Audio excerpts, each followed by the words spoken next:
Y el título que tengo para esta mañana es el sexto sello del Apocalipsis. El sexto sello del Apocalipsis. Va a ser la primera parte en este momento y la segunda parte a continuación. Abran sus Biblias en el capítulo 6 del libro del Apocalipsis, versículos del 12 al versículo 17. Y antes de entrar en materia, es muy interesante y muy edificante descubrir lo que en esta mañana quiero compartir con todos ustedes. Que el sexto sello del Apocalipsis describe toda la semana 70 de Daniel. Yo recuerdo todavía hace algunos años cuando estaba estudiando escatología. Bueno, casi ha sido el área en la que Dios me ha llamado a compartir principalmente la apologética, la defensa de la fe. Pero recuerdo cuando los maestros de escatología enseñábamos dónde acomodaremos los 21 juicios que están en el Apocalipsis de Dios, porque son 7 sellos, 7 trompetas y 7 copas, los que cubren todo el libro del Apocalipsis, 21 juicios. Entonces tratábamos de acomodar, bueno, los primeros 6 sellos tal vez sean en los primeros 3 años de la tribulación, en las trompetas a lo mejor 1 año o 2 después y las copas al final. Entonces tratábamos de incluir, ¿verdad?, o de involucrar a estos 21 juicios de alguna manera en la semana 70 de Daniel, que son los 7 años de la tribulación. Sin embargo, mientras más cerca nos encontramos de la consumación de la historia, es muy importante comprender lo siguiente: lo que Dios le dijo a Daniel, al profeta Daniel, hace 2600 años aproximadamente. Daniel, sella las palabras que te voy a dar en este momento y sella el libro. Los entendidos, cuando estas profecías comiencen a cumplirse, lo van a entender. Los entendidos, no todos, los entendidos, los que me siguen, los que me buscan, los que tienen comunión conmigo diariamente, a ellos los voy a iluminar. Entonces, lo que Daniel recibió fue lo siguiente: que pasarían 2600 años sin que ninguna generación pudiera entender lo que está escrito en las profecías de Daniel, porque todas las profecías de Daniel y las visiones del libro de Daniel son para Acharit Yom. Si quieres apuntar esta frase, ¿cómo suena? Acharit, Y-O-M, Acharit Yom. Es la frase que se usa en el hebreo para designar siempre los últimos días. Y todas las visiones de Daniel y las profecías de Daniel son para los últimos tiempos. Entonces han pasado 2600 años y es donde nos encontramos nosotros, amados hermanos. Nos encontramos en el tiempo en el que el Espíritu Santo va a comenzar a abrirnos el entendimiento con mucho más claridad, para que entendamos lo que tal vez hace 6 meses, hace 1 año, hace 5 años no lo podíamos todavía entender. Y al mismo tiempo Dios designó que así sucediera para que pudiéramos entenderlo a la luz de la tecnología moderna. Porque Dios le dice a Daniel en el capítulo 12 versículo 4: el conocimiento aumentará y será en ese tiempo cuando ustedes van a entender estas cosas. Ahora, ¿de qué manera el Espíritu Santo relacionó la tecnología en la que se encuentra el siglo XXI con las profecías bíblicas? Bueno, es claro, por ejemplo, en Apocalipsis capítulo 11, que se escribió hace 2000 años por el apóstol Juan, que cuando mataron a los 2 testigos, todo mundo iba a ver en Jerusalén la muerte de los 2 testigos. ¿Cómo podría esto ser posible hace 2000 años si no se hubieran inventado los satélites de comunicación? Porque la única forma en la que todo el mundo pudiera ver y todas las naciones el mismo evento es gracias a que a partir del siglo pasado, de los 70 a nuestros días, se inventaron o se pusieron en movimiento los satélites que están enviando las redes a Francia, a España, y lo que pasa ahorita en Jerusalén lo podemos ver en las noticias, etcétera, etcétera, gracias a los satélites de comunicación. Otro ejemplo, ¿Cómo es posible que hace 2000 años el apóstol Juan haya escrito que el mundo terminaría cuando un hombre llamado el Anticristo iba a controlar a la humanidad a través de la economía, poniéndoles una marca a los seres humanos con el 666? ¿Cómo podía esto ser posible si no se hubieran inventado los chips? Entonces vemos que la tecnología que está a nuestro alrededor está interrelacionada, porque esto en los 40 del siglo pasado, en 1950, casi no se podía entender eso, pero ahora con los chips, cuando comenzaron los chips, todas las preguntas, oye hermano, el chip este es del Anticristo, y todo el mundo está interesado ahora porque la tecnología moderna nos muestra que la Biblia es más moderna que el periódico de mañana en la mañana. Y esto es maravilloso. Y finalmente hay cantidad de ejemplos, pero todo esto para que ustedes tengan un cimiento, un terreno más sólido a lo que voy a comenzar a continuación a explicar. Finalmente, hay una profecía en Ezequiel 38 y 39 de una invasión que se viene en los próximos días, en los próximos meses o en un año, no sabemos todavía a ciencia cierta, pero se viene de Rusia unida con Irán, unida con Turquía y naciones del norte de África. Y vemos que se formó una alianza el año pasado y a principios de este año, después de que nunca en la historia estas naciones se habían unido, y se une Rusia con China, con Irán y con Turquía por primera vez en la historia. Y ahora con la invasión de Rusia sobre Ucrania, vemos de qué forma ya se están los dos partidos, ¿verdad? El Real Madrid contra el Barcelona, el América contra el Guadalajara. El mundo está dividido, los dos hemisferios, entre el oriente y entre el occidente. La invasión de Rusia sobre Ucrania no es una invasión simplemente de Rusia sobre Ucrania, es la guerra entre dos hemisferios finales de la historia humana. Se une todo el Medio Oriente y el Asia, China, Rusia, Irán, Turquía, etcétera, etcétera, contra la nación europea, la OTAN y Estados Unidos de Norteamérica. Ahí estamos, ahí están las dos bestias, una enfrente de la otra, esperando bien quién se va a comer el pastel.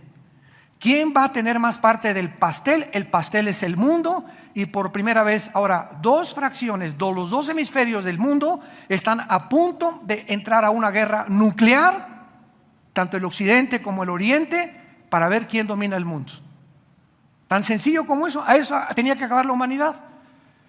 Finalmente el Anticristo se va a surgir en Europa, va a arreglar la economía de Europa, Rusia va a invadir Israel, China se va a quedar con Taiwán, Corea del Norte va a invadir Corea del Sur, entre Irán y entre Israel continuará la guerra de la bomba nuclear, a ver quién interviene primero, si Israel ataca a Irán o Irán a Israel, etcétera, etcétera. El continente norteamericano, que es donde vivimos tú y yo, va a desaparecer.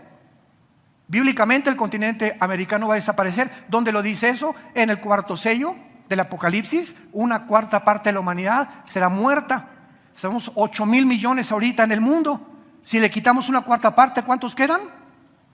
Son 2,000 millones los que son una cuarta parte de la humanidad. Y si la Biblia nos muestra que solamente sobreviven Asia y parte del Medio Oriente y Europa, cuando venga Jesucristo, el continente americano no se encuentra en las profecías bíblicas. Así que todos los que viven aquí en la avenida Cuauhtémoc, adiós. Bueno, así podríamos seguir, ¿no? Pero el caso que quería mencionar, antes de entrar en materia, en Ezequiel 38, en la profecía de Rusia contra Israel, es que en el versículo 8 se menciona de Ezequiel 38 que una de las razones por las cuales Rusia se viene contra Israel es un botín, así se menciona en el hebreo, para tomar botín, o sea, un tesoro.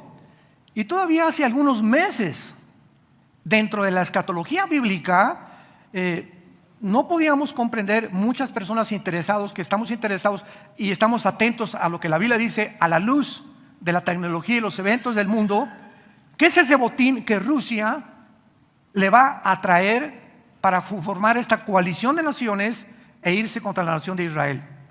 Bueno, ahora que Rusia invade Ucrania, nos damos cuenta que Rusia tiene la llave del gas.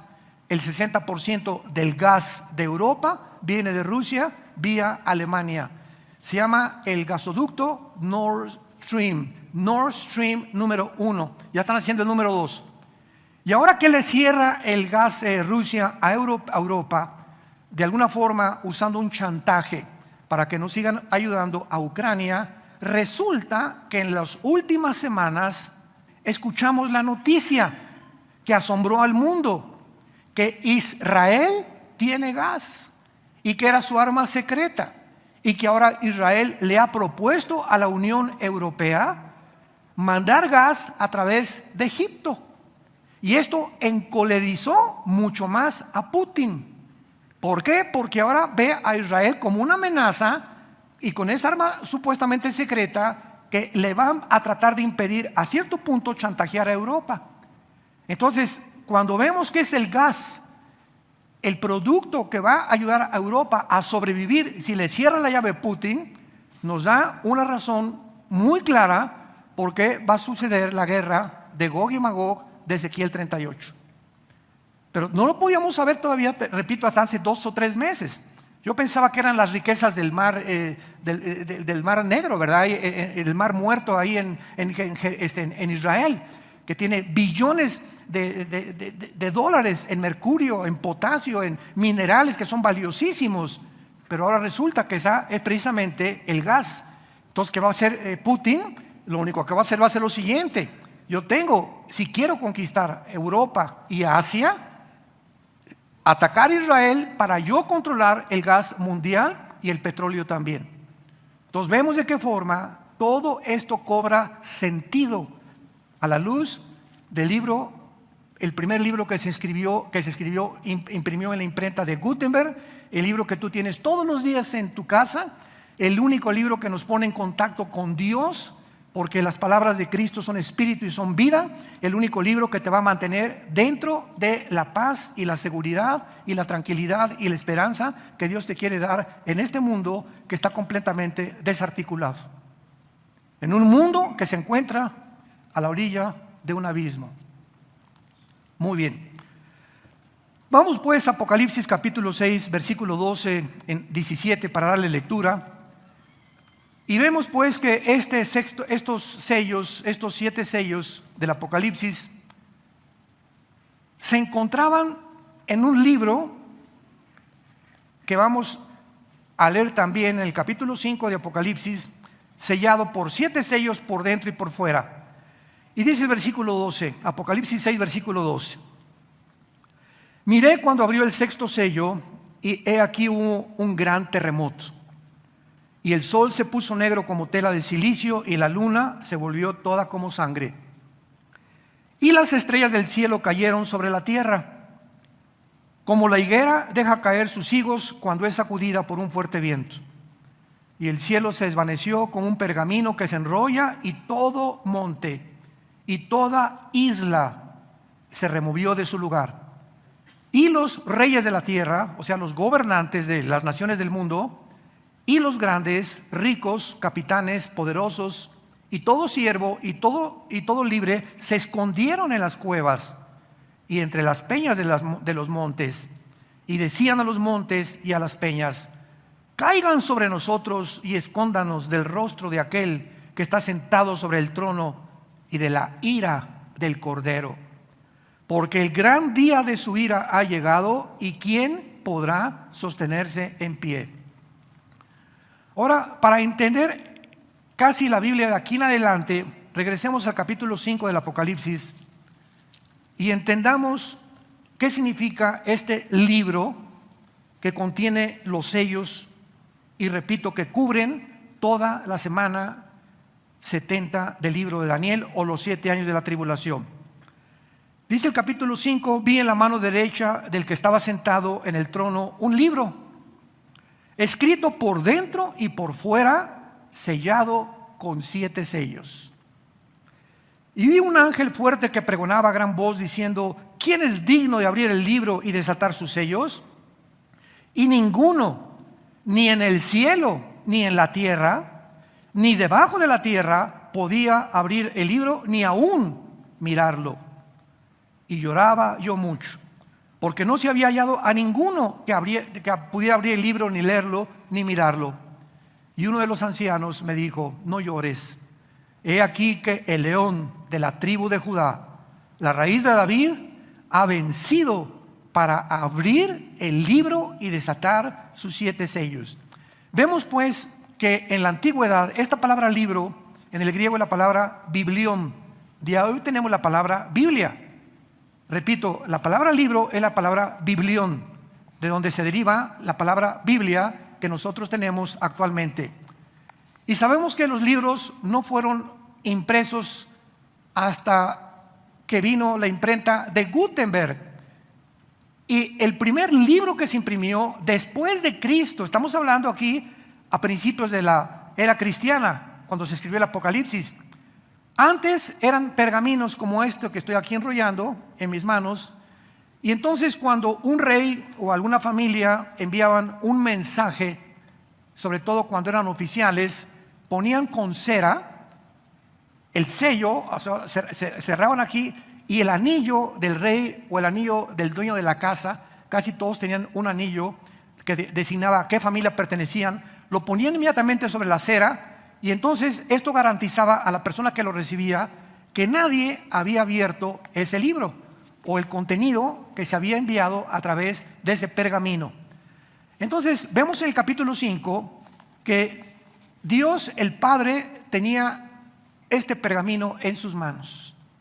Y antes de que alguien se atreviera a asomarse y a leer lo que se encontraba dentro del pergamino, se pregonó una voz por los ángeles diciendo: ¿quién podrá en el cielo o en la tierra o debajo de la tierra? Porque bajo de la tierra hay otro, el mundo invisible, ustedes lo saben, ¿verdad? Ahí está el infierno, ahí está el Hades todavía debajo del mundo. ¿Quién podrá abrir y mirar este libro? Y dice la Biblia: no hubo ni los ángeles, ni los querubines, ni Abraham, ni Isaac, ni Jacob, ni el Papa, ni nadie digno que pudiera atreverse a abrir los sellos de ese pergamino, de ese libro. El apóstol Juan, cuando oye eso, se pone a llorar, porque el apóstol Juan sabía que el contenido de este libro era de alguna forma la final revelación de Dios para el ser humano, donde Dios nos iba a revelar la historia, el final de la historia humana. Y encontramos entonces que se encontraba en este libro sellado por 7 sellos, lo que Dios nos revela en el libro del Apocalipsis, que es la historia final del ser humano, y Cristo es el único, el león de la tribu de Judá, la raíz de David, que podía abrir los sellos de este libro. Y entonces tenía 1, 2, 3, 4, 5, 6, 7 sellos.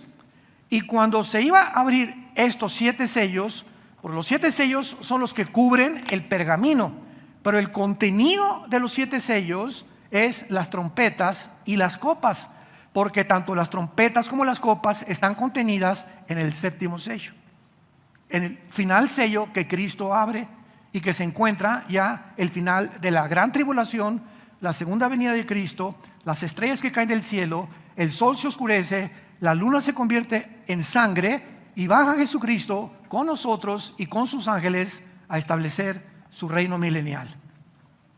Muy bien, entonces ya podemos entender claramente por qué estos 7 sellos contienen dentro las trompetas y las copas. O sea, los 7 sellos, 1, 2, 3, 4, 5, 6, 7, cubren todo lo que está oculto dentro del libro. Y al ir quitando el primer sello, que es el anticristo, el segundo sello, que es la guerra, el tercer sello, que es las pestes, el cuarto sello, que es una cuarta parte de la humanidad, el quinto sello, que es la muerte de los mártires, y el sexto sello que vamos a estudiar, que es ya la consumación de la ira y cómo termina el mundo, nos habla que realmente cubre todo lo que son las trompetas y las copas.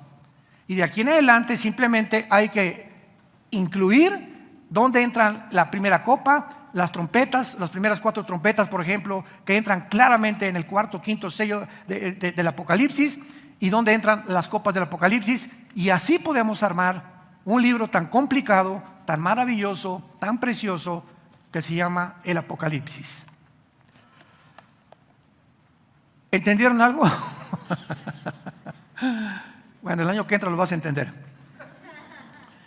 No, todo, así es en la Biblia. Hay muchas cosas, ¿verdad? Estamos partiendo un bistec, se podría decir. Estamos partiendo carne muy sólida, estudiando el libro del Apocalipsis. Y hay muchos de ustedes que tienen 4 años en Cristo, 5 años en Cristo. Y pues tienes que comenzar con el libro de Romanos. Y si no has estudiado el libro de Romanos, no puedes entender las doctrinas, que son las principales doctrinas de toda la Biblia, del libro de Romanos. No puedes entender las profecías, ni te puedes meter Ezequiel, ni Daniel, etcétera, etcétera, porque no tienes los dientes para masticar el alimento sólido. Entonces, no tengas preocupación de que pues, ¿qué dijo? O no entendí, o ya estoy más confundido que nunca. Esto es normal, ¿verdad? Porque aquí hay un alimento un poco más sólido, que todavía tu calidad de crecimiento y desarrollo espiritual no es lo suficiente maduro para que lo puedas entender, pero si tú te mantienes perseverando en el estudio de la palabra de Dios, Dios te va a iluminar. Y de todo lo que estudiemos, te va a abrir los ojos Dios a muchas cosas que antes no entendías. Porque cosas que ojos no han visto ni han subido en corazón del hombre, son las que Dios tiene preparadas para todos los que le aman. Muy bien, entonces dice la Biblia claramente aquí, ¿verdad?, que en el 6º sello del Apocalipsis es impresionante cuando se abre, viene el terremoto, el sol se pone como tela de silicio, la luna se vuelve como de sangre, las estrellas caen, etcétera, etcétera. Y vean el versículo 14, donde vemos que el cielo se desvanece como un pergamino que se enrolla, y todo monte y toda isla se remueve de su lugar. Cuando vemos esto, nos encontramos con una revelación dentro de la física cuántica. Qué interesante, qué cosa más maravillosa es la Biblia. Entramos a un libro que fue escrito hace 2000 años aproximadamente, y que ya es más moderno que la genética, que la astronomía, que la economía, que la política, que la biología, que la química, que la antropología, que la paleontología del siglo XXI. Esto es increíble. Y cuando vemos que dice que el cielo se desvanece como un pergamino, en el Antiguo Testamento dice Dios que cuando creó los cielos, síganme con mucha atención, los corrió como una cortina. Hagan de cuenta que el cielo arriba de nosotros es como una cortina. Dice, los extendió, dice el profeta Isaías, como una cortina. Entonces puso como una cortina alrededor de nosotros, maravillosa, y la vemos, ¿no? Levantamos los ojos y hagan de cuenta que tiene pintado las estrellas, la luna, como si fuera más que en tercera dimensión, y volteamos hacia arriba y vemos una inmensidad del cosmos impresionante. Y ahora que han descubierto otro telescopio mayor que el Hubble, que ya está viendo otras galaxias y que ya pueden penetrar a otras estrellas que jamás habíamos visto, siempre todo lo único que hace es impresionarnos, conmovernos de la inmensidad y la grandeza de la creación de Dios. Porque lo que nos impresiona el cosmos, nos impresiona una célula vista en un microscopio electrónico en el microcosmos. Entonces, tanto en el microcosmos como en el macrocosmos, Dios deja su sello para que entendamos que sus pensamientos son más grandes que nuestros pensamientos. Y sus caminos, la forma como Dios actúa, es completamente diferente a como nosotros actuamos.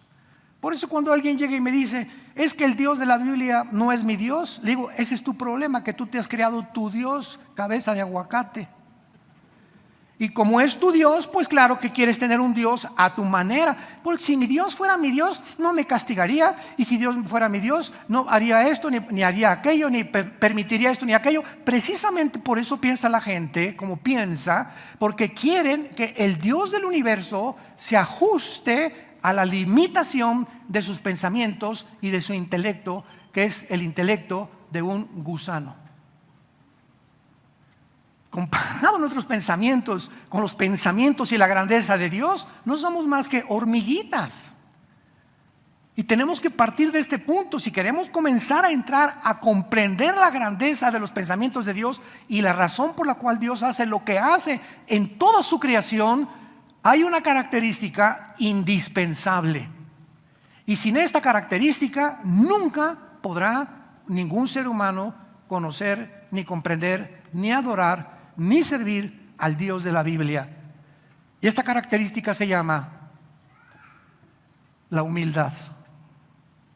La humildad, que es la característica donde reconoces: Señor, pienso, luego existo, existo, luego vivo. Tiene que haber una causa fuera de mí. Esta causa tienes que ser tú. Reconozco que si existes tienes que ser más grande que yo. Si existes no puedes pensar como yo, porque soy un ser humano que lo que conozco no lo conozco como lo debería de conocer. Y reconozco mi finitud y la limitación de mi inteligencia. Y una vez que tú llegas a ese punto donde te hincas delante de Dios y le pides perdón por tu soberbia intelectual, entonces Dios te abre el entendimiento y comienza a través del Espíritu que Él manda a tu vida, abrirte los ojos para que comiences a caminar con Él. Y te va a decir: esta es la A, la B, la C, la D, y así te va abriendo el panorama conforme vas creciendo espiritualmente y vas entendiendo, y cada vez más alabas y adoras y exaltas su nombre de lo grande que es Él. Entonces, cuando Dios dice que extendió, y que dice Apocalipsis que se desvaneció el cielo como una cortina, significa realmente que eso es lo que es el universo. O sea, el ser humano piensa lo siguiente: la eternidad es una línea que comienza en un punto y nunca se acaba. Sigue, es la eternidad. Y la eternidad no es eso. La eternidad no es un punto que comienza y acaba, porque si es eterno no tiene comienzo. Entonces no puedes tú medir la eternidad desde tu perspectiva humana o matemática, se podría decir, ¿no? Entonces, cuando Dios dice que Él extiende como una cortina a los cielos, significa claramente eso: que alrededor de nosotros Dios solamente puede hacer esto, hacer la cortina, quitarla, y de repente no hay universo. Y por eso dice la Biblia que Dios creará nuevos cielos y nueva tierra. Quitará como una cortina donde nos mantuvo 6,000 años en este planeta, y de repente no sabemos la cortina que nos va a poner. Nuevos cielos, imaginémonos, si estos cielos nos causan asombro y maravilla, imaginémonos lo que Dios tiene revelado y guardado para todos ustedes que han sido fieles y que seguirán siendo fieles hasta la muerte. Y aquí vemos este evento, ¿verdad? El cielo se va a desvanecer como un pergamino, como un libro que se enrolla. Y todo monte y toda isla se van a mover de su lugar, y los reyes de la tierra y los capitanes, etcétera, etcétera, se van a alarmar por todo lo que está pasando. Pero vamos a continuación a ver lo siguiente. Los primeros 5 sellos, que no los vamos a ver, se los acabo de anunciar: el anticristo, la guerra, el hambre, las pestes y la muerte. El 5.º sello, los mártires de los tiempos que han seguido a Cristo. Y el 6.º sello, todos estos primeros 5 sellos describen los poderes mundiales, el pecado y la destrucción, incluyendo la gran tribulación, la cual terminará con la venida de Cristo, interviniendo en la historia humana. Pero ¿por qué? Es la respuesta que vamos a comenzar a contestar. ¿Por qué el 6.º sello cubre el final de la gran tribulación? ¿Por qué es este sello que es el que ya cubre completamente el final de la historia humana? Veamos las razones que podemos descubrir en la Biblia. Número 1, el 6.º sello describe la intervención divina, como ya lo hemos visto: fenómenos cósmicos, las estrellas cayendo, terremotos, el cielo desvaneciéndose, porque es un retrato gráfico de lo que la Biblia llama el día del Señor, el día de Jehová, el día de la ira de Dios. Aquel gran día. Siempre que en el Antiguo Testamento encuentres tú estas frases, el día del Señor, subráyalo en rojo, porque siempre que encuentres el día del Señor, el día de Jehová, el día de la ira, se refiere siempre a los últimos 7 años del ser humano, que se llama la semana 70 de Daniel, o la gran tribulación. En el Nuevo Testamento, igualmente, el día del Señor, como en 2 Tesalonicenses, en 1 Tesalonicenses capítulo 5, el día del Señor se refiere a la gran tribulación, a estos 7 años. Entonces vemos nosotros claramente que aquí se está anunciando en el sexto sello, es un retrato gráfico del día del Señor, porque describe las mismas señales cósmicas. Esto es muy importante, son las mismas señales cósmicas que anuncian o que van a anunciar la segunda venida de Jesucristo. Veamos algunos pasajes, como en Joel capítulo 2, en el Antiguo Testamento, versículo 31, para comprobar lo que estamos diciendo. El sexto sello contiene las mismas señales cósmicas que anuncian la segunda venida de Jesucristo. Esto nunca antes en la historia ha sucedido. Dice Joel 2, versículo 31. El sol se convertirá en tinieblas, que es lo mismo que dice el sexto sello, y la luna en sangre, lo mismo que dice el sexto sello, antes que venga el día grande y espantoso de Jehová, que es la segunda venida de Jesucristo. Mateo 24. Cristo está hablando en el famoso sermón de la montaña, versículo 29 y 30. Mateo 24, 29 y 30. Y dice así el Señor Jesucristo, palabras de Jesús: e inmediatamente después de la tribulación de aquellos días, el sol se oscurecerá y la luna no dará su resplandor y las estrellas caerán del cielo. Esto nunca ha pasado ni sucederá hasta antes de la venida de Jesucristo. No antes del rapto, El rapto es otra cosa. Estamos hablando de la segunda venida al final de los 7 años de Jesucristo. Las estrellas caerán del cielo y las potencias de los cielos serán conmovidas. Entonces aparecerá la señal del Hijo del Hombre en el cielo, y entonces lamentarán todas las tribus de la tierra. Ese lamento que encontramos en el sexto sello. ¡Ay de nosotros! Escóndanos en las cuevas, escóndanos por todos lados, porque ha venido la ira del Cordero. Lamentarán. Entonces, este lamento es importante, lo vamos a ver en otra de las pruebas, es al final y no antes, porque antes van a adorar al anticristo. Pero cuando encontramos ya al mundo lamentándose, Dios mío santo, ¿qué es esto? Es porque ya llegaron al final de la historia y el mundo se enfrentará con la venida de Cristo en el aire, y será demasiado tarde para los seres humanos que en ese momento quieran arrepentirse. Veamos otro pasaje más tremendo en Isaías capítulo 24. La Biblia se tiene que enseñar de esta manera, santos de Dios, línea sobre línea, precepto sobre precepto, comparando escritura con escritura.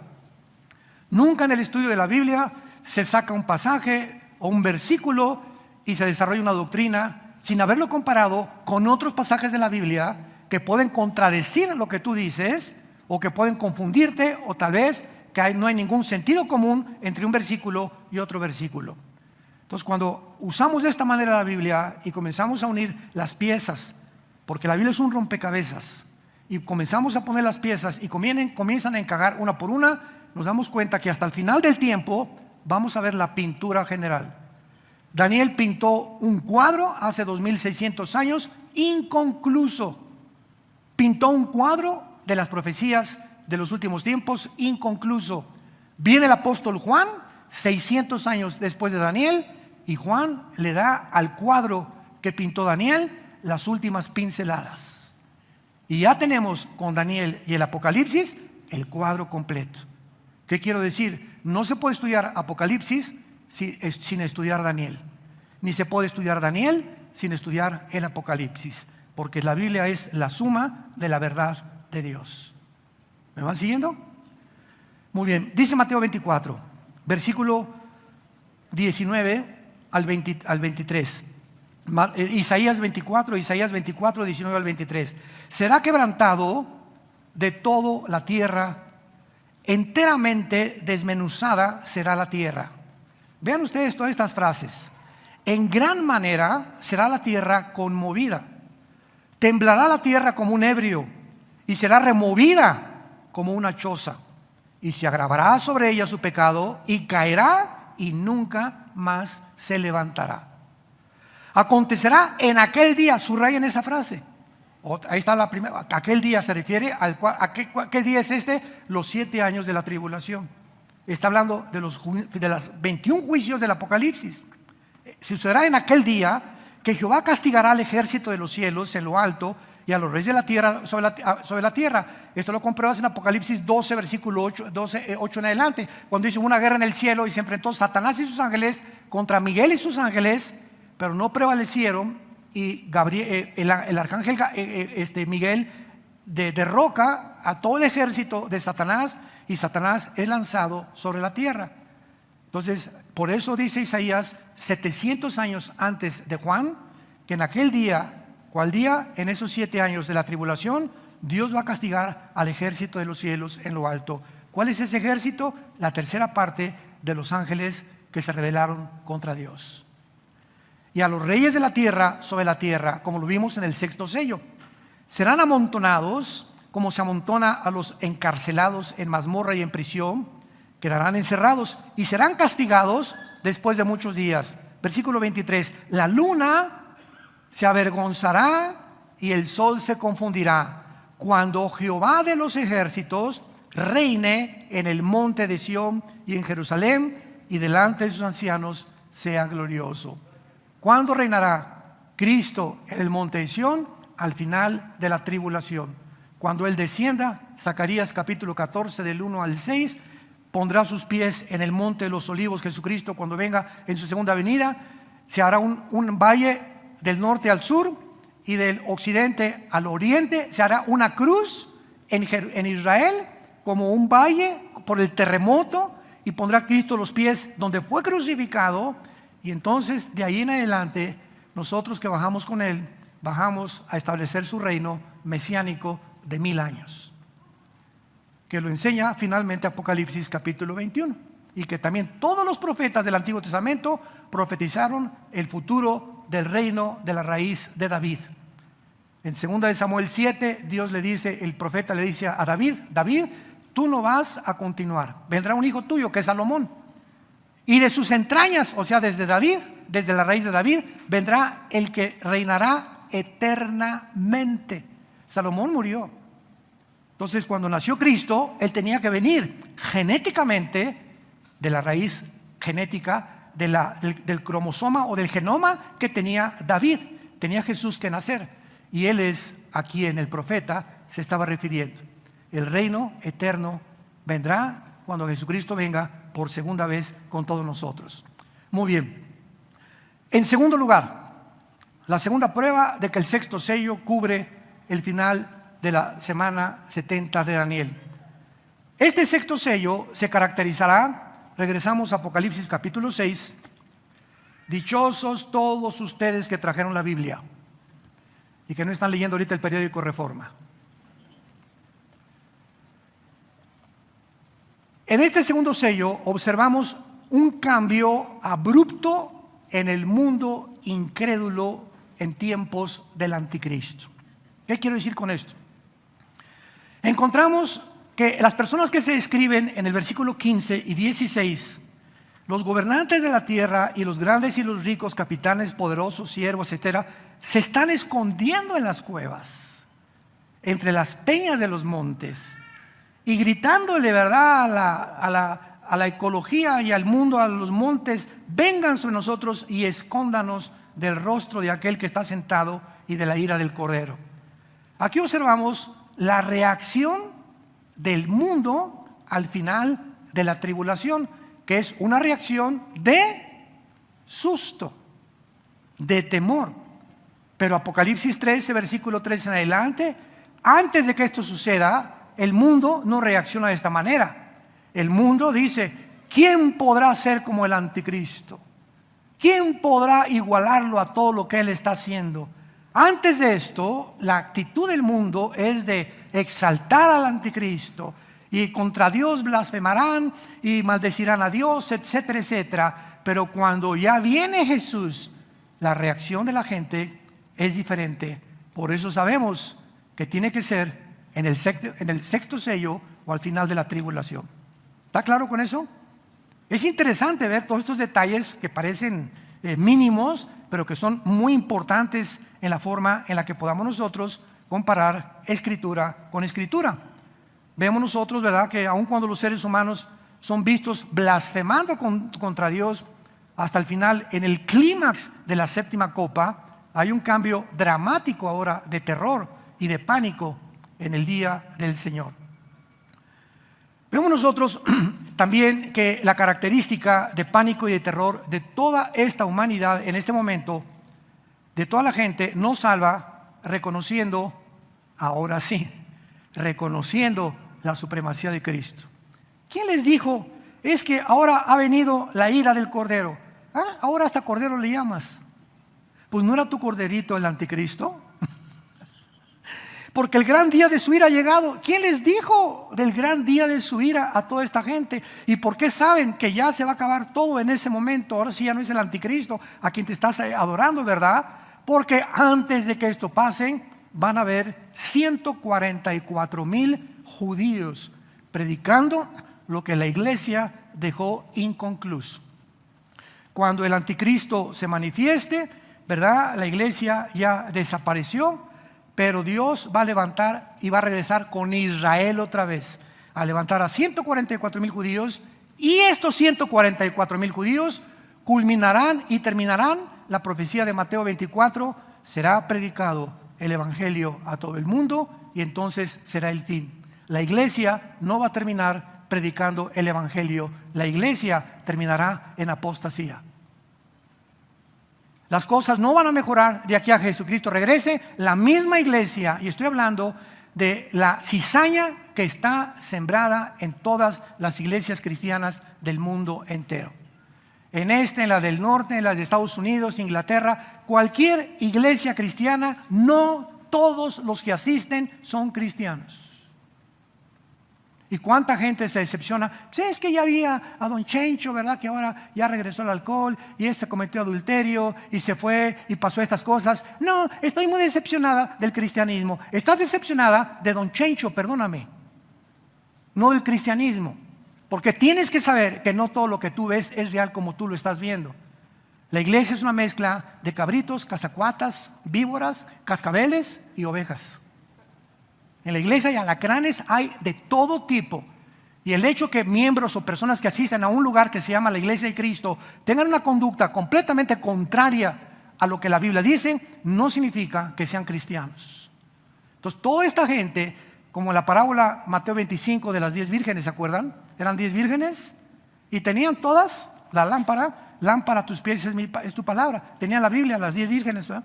Y iban a los cristianos muchos con la Biblia, otros ya ni la Biblia traen el domingo. Ya ni quiero voltear a ver quién la trae ni quién no la trae. Y viene que yo oí la voz del novio, el novio viene. Sin embargo, 5 de ellas no tenían el aceite, que es el símbolo del Espíritu Santo, del Antiguo Testamento. Entonces tú puedes tener la Biblia, pero si no tienes al Espíritu Santo que te enseñe la Biblia, los mormones tienen la Biblia, los testigos de Jehová tienen la Biblia, hay musulmanes que usan la Biblia, hay sectas que usan la Biblia. El hecho que alguien tenga la Biblia no lo hace cristiano. Dicen que nunca hay más diablo que aquel que usa la Biblia, muchas veces sin el Espíritu Santo. Y el diablo nunca es más diablo que cuando trae la Biblia debajo del brazo. Entonces el hecho que una persona lo vea así con la Biblia puede ser y no puede ser cristiano. Es el fruto lo que nos muestra realmente el contenido interno de nuestra vida. Entonces Dios nos muestra claramente, ¿verdad?, que la iglesia terminará en una apostasía total.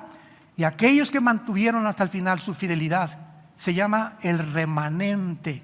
En esta iglesia y en todas las iglesias del mundo hay un grupo muy, muy pequeño de verdaderos cristianos, desgraciadamente. Y ese pequeño grupo son los que viene el Señor por ellos ahora en el arrebatamiento, y los demás se van a quedar porque no entendieron hasta que vino el diluvio y se los llevó a todos. Te damos gracias, Señor, por tu palabra en esta mañana. Gracias, Señor, porque es tiempo de despertar, sabiendo que las tinieblas están pasando y la luz viene al mundo otra vez.